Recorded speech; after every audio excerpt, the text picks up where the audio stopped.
നമസ്കാരം. പ്രപഞ്ചത്തിലുള്ള സകല മലയാളി ജ്യോതിഷ വിശ്വാസികളെയും 2025 ഫെബ്രുവരി മാസം 14 വെള്ളിയാഴ്ച ദിവസത്തെ ജ്യോതിഷപരമായ പ്രത്യേകതകൾ കേൾക്കുവാൻ വേണ്ടി സ്നേഹത്തോടെ സ്വാഗതം ചെയ്യുന്നു. മലയാള തീയതിയിൽ പറഞ്ഞാൽ 1200 ആണ്ട് കുംഭമാസം 2 തീയതിയാണ് വെള്ളിയാഴ്ച ദിവസം. ഇന്ത്യൻ തീയതിയിൽ പറഞ്ഞാൽ മാഘമാസം 24 സൂര്യോദയം രാവിലെ 6:44, അസ്തമയം വൈകുന്നേരം 6:28.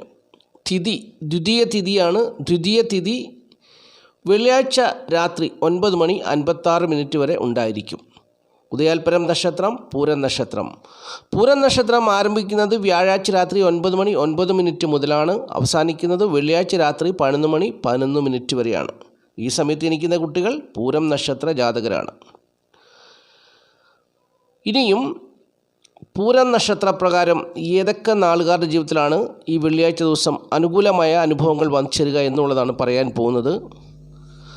പൂരം നക്ഷത്രപ്രകാരം 7 നാളുകാർക്ക് വളരെ അനുകൂലമായ ഒരു ദിവസമാണ്. അവരുടെ ജീവിതത്തിൽ ഈ നക്ഷത്രത്തിൻ്റെ പൊരുത്തം കൊണ്ട്, പൂരം നക്ഷത്രവുമായിട്ട് അവർ പൊരുത്തപ്പെട്ടു പോകുന്നത് കൊണ്ട് അവരുടെ ജീവിതത്തിൽ സൗഭാഗ്യമായ അനുഭവങ്ങൾ വന്നു ചേരുന്ന ഒരു ദിവസമായിരിക്കും വെള്ളിയാഴ്ച ദിവസം എന്നാണ് ജ്യോതിഷം പറയുന്നത്.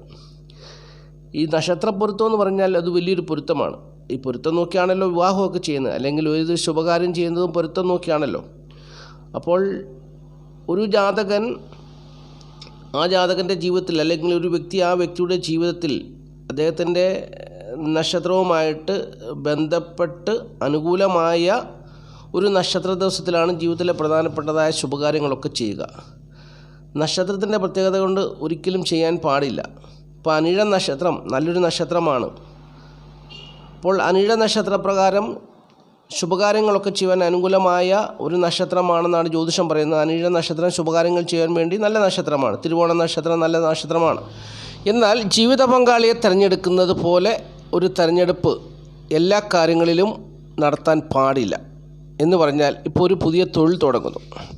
ഒരു പുതിയ തൊഴിൽ തുടങ്ങുകയാണെങ്കിൽ തൊഴിൽ ചെയ്താൽ വിജയിക്കുന്ന ഒരു നക്ഷത്രമായിരിക്കണം. രണ്ടാമത്തെ കാര്യം, ആ തൊഴിലിൽ കൂടി ധനം വന്നു ചേരുന്ന ഒരു സാഹചര്യവും ഉണ്ടാകണം. അപ്പോൾ ധനപരമുള്ള ഒരു നക്ഷത്രവുമായിരിക്കണം, തൊഴിൽ പുരോഗതി ഉള്ള ഒരു നക്ഷത്രവുമായിരിക്കണം. ആ ഒരു നക്ഷത്രത്തെയാണ് തിരഞ്ഞെടുക്കേണ്ടത്. ആ നക്ഷത്രപ്രകാരം ഒരു തൊഴിൽ തുടങ്ങിയാൽ, അല്ലെങ്കിൽ ഒരു പുതിയ പ്രസ്ഥാനം ആരംഭിച്ചാൽ തീർച്ചയായിട്ടും അതിൽ കൂടി ധനപരം ഉണ്ടാകും. അതുപോലെ തന്നെ ആ ഒരു പ്രസ്ഥാനം നിലനിൽക്കുകയും ചെയ്യും.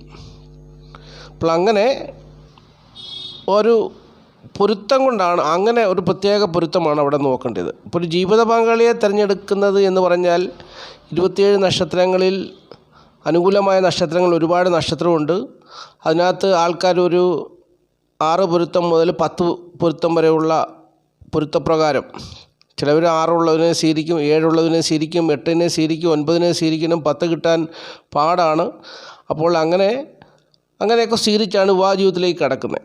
എന്നാൽ ഒരു തൊഴിൽ തുടങ്ങുവാൻ, ഒരു പ്രസ്ഥാനം ആരംഭിക്കുവാൻ അപ്രകാരമല്ല നോക്കേണ്ടത്. ആ തൊഴിൽ ചെയ്താൽ വിജയിക്കുന്ന ഒരു നക്ഷത്രമായിരിക്കണം. ഈ ജാതകൻ ആ നക്ഷത്രവുമായിട്ട് അത്രമേൽ പൊരുത്തം വേണം. രണ്ടാമത്തെ കാര്യം, ആ നക്ഷത്രപ്രകാരം ധനം വന്നു ചേരുന്ന ഒരു നക്ഷത്രവുമായിരിക്കണമെന്നുള്ളതാണ് ജ്യോതിഷത്തിൻ്റെ അഭിപ്രായം. അങ്ങനെയാണ് അതിനെ തിരഞ്ഞെടുക്കേണ്ടത്. എങ്കിൽ മാത്രമേ ആ പ്രസ്ഥാനം നിലനിൽക്കുകയുള്ളൂ. ജാതകൻ ഇനി ദശാകാലം കൊണ്ട് എത്ര വലിയ ദോഷം വന്നാലും ആ പ്രസ്ഥാനം ആ ജാതകനെ നിലനിർത്തും എന്നുള്ളതാണ്. ആ നിലനിർത്തിക്കൊണ്ട് പോകും. ഒരിക്കലും പരാജയത്തിലേക്ക് തള്ളിവിടത്തില്ല. ആ പ്രസ്ഥാനം ആ ജാതകനെ, ആ ജാതകൻ്റെ മറ്റ് സാഹചര്യങ്ങൾ എന്തെല്ലാം മോശമായിട്ട് വന്നാലും ആ ജാതകനെ ആ പ്രസ്ഥാനം നിലനിർത്തും എന്നുള്ളതാണ് അതിൻ്റെ പ്രത്യേകത.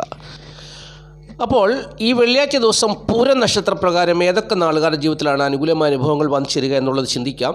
ഭരണി, കാർത്തിക, പൂയം, തിരുവാതിര, മകം, മൂലം, പൂരാടം, ഇത്രയും നാളുകാരുടെ ജീവിതത്തിൽ അനുകൂലമായ അനുഭവങ്ങൾ വന്നു ചേരുവാൻ സാധ്യതയുള്ള ദിവസമാണ് ഈ വെള്ളിയാഴ്ച ദിവസം. പ്രതികൂലമായ അനുഭവങ്ങൾ വന്നു ചേരുവാൻ സാധ്യതയുള്ള നാളുകാരെ കൂടി പറഞ്ഞുതരാം. തിരുവോണം, ആയില്യം, പുണർദം, മകീരം എന്നീ നാളുകാർക്ക് പ്രതികൂലമായ അനുഭവങ്ങൾ ഏതെങ്കിലും വിധത്തിലൊക്കെ വന്നു ചേരുവാൻ സാധ്യതയുണ്ട്. ഏറ്റവും കുറഞ്ഞ പക്ഷം തിരുവോണം നാളുകാരെ സംബന്ധിച്ച് ആരുമായിട്ടെങ്കിലും അഭിപ്രായ വ്യത്യാസത്തിന് സാധ്യതയുണ്ട്. ആയില്യം നക്ഷത്ര ജാതകരെ സംബന്ധിച്ച് വെള്ളിയാഴ്ച ദിവസം ആരോടെങ്കിലും ഒപ്പത്തിനൊപ്പം സംസാരിച്ച് അവരിൽ നിന്നുള്ള ഒരു മോശം അഭിപ്രായം വന്നു ചേരുവാൻ സാധ്യതയുള്ള ദിവസമാണ്. പുണർദം നക്ഷത്ര ജാതകരെ സംബന്ധിച്ച് കാര്യപരാജയം ഉണ്ടാകുവാൻ സാധ്യതയുള്ള ദിവസമാണ്. ശത്രുതയൊക്കെ വന്നു ചേർന്ന് കാര്യപരാജയം ഉണ്ടാകുവാൻ സാധ്യതയുള്ള ദിവസമാണ്. മകീര നക്ഷത്ര ജാതകരെ സംബന്ധിച്ച് ദാമ്പത്യ ജീവിതത്തിൽ പ്രതികൂലമായ അനുഭവങ്ങൾ വന്നു ചേരുവാൻ സാധ്യതയുള്ള ദിവസമാണ്. അപ്പോൾ സൂക്ഷിക്കേണ്ട ഒരു ദിവസമാണെന്നുള്ളതാണ് ജ്യോതിഷം പറയുന്നത്. ഇതുകൂടാതെ ഏതെങ്കിലും വിധത്തിലുള്ള പ്രതിസന്ധികളും വന്നു ചേരാൻ സാധ്യതയുണ്ട്. അതുകൊണ്ട് സൂക്ഷിക്കണമെന്നാണ് ജ്യോതിഷം പറയുന്നത്. ഇനി വെള്ളിയാഴ്ച ദിവസം ശുഭകാര്യങ്ങൾ ചെയ്യാൻ വേണ്ടി ശുഭസമയം പറഞ്ഞുതരാം. വെള്ളിയാഴ്ച ദിവസം ശുഭകാര്യങ്ങൾ ചെയ്യാൻ വേണ്ടി ശുഭസമയം പറഞ്ഞുതരാം.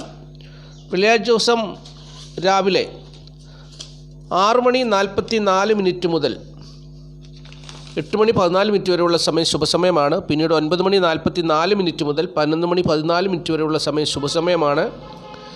അത് കഴിഞ്ഞാൽ പിന്നെ 11:36 മുതൽ ഉച്ചകഴിഞ്ഞ് 2:14 വരെയുള്ള സമയം ശുഭസമയമാണ്. വീണ്ടും ഉച്ചകഴിഞ്ഞ് 3:44 മുതൽ 5:14 വരെയുള്ള സമയവും ശുഭസമയമാണ്. ഈ സമയമൊക്കെ നോക്കി പ്രധാനപ്പെട്ടതായ കാര്യങ്ങളൊക്കെ ചെയ്തെടുക്കുക, ജീവിത വിജയം നേടുക.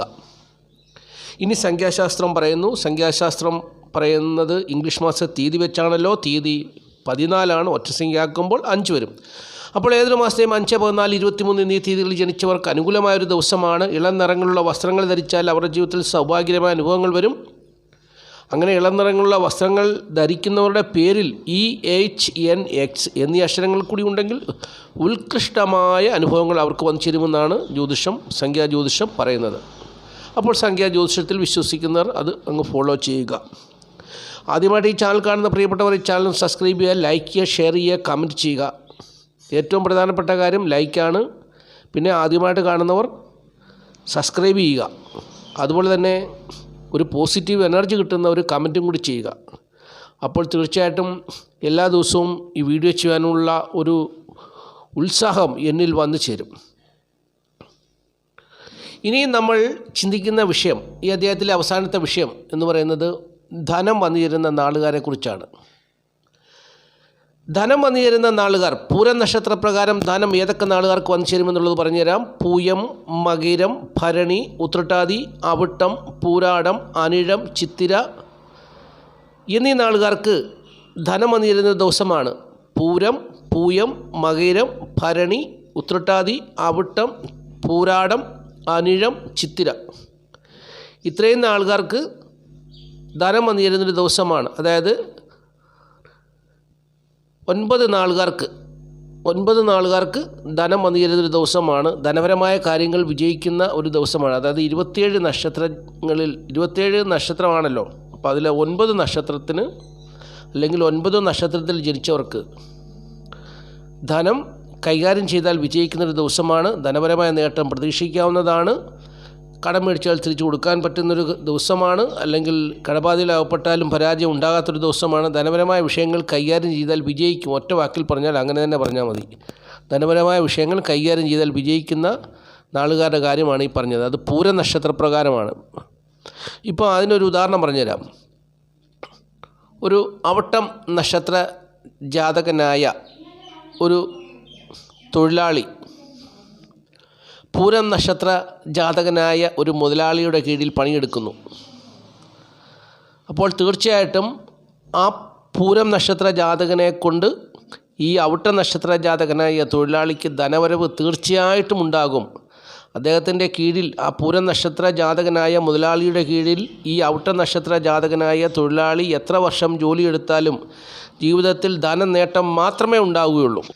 നേരെ മറിച്ച് ഈ ധനപ്പൊരുത്തമില്ലാത്തൊരു മുതലാളിയാണെങ്കിൽ ആ വ്യക്തിയുടെ കയ്യിൽ നിന്ന് എത്ര രൂപ കിട്ടിയാലും ലക്ഷങ്ങൾ കിട്ടിയാലും അത് ആശുപത്രിയിലായിട്ടും അനാവശ്യമായിട്ടും ഒക്കെ ചെലവഴിച്ചു പോകുന്നല്ലാതെ ഒരു രൂപ പോലും സമ്പാദിച്ചു വെക്കാൻ പറ്റത്തില്ല.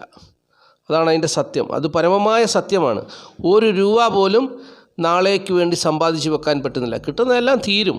അപ്പോൾ തീർക്കും. അതല്ല തിന്ന് തീർക്കുക എന്ന് പറയുന്നതല്ല, അപ്പോൾ തന്നെ തിന്ന് തീരും.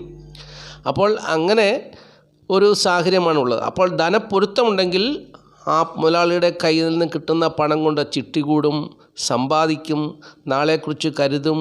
അങ്ങനെ വീട്ടിലെ പിറക്ക് അല്ലെങ്കിൽ ജീവിതത്തിലെ പിറക്കൊക്കെ നല്ല നല്ല അനുഭവങ്ങൾ വന്നു ചേരും. അപ്പോൾ നന്ദി, നമസ്കാരം. Master mind of knowledge.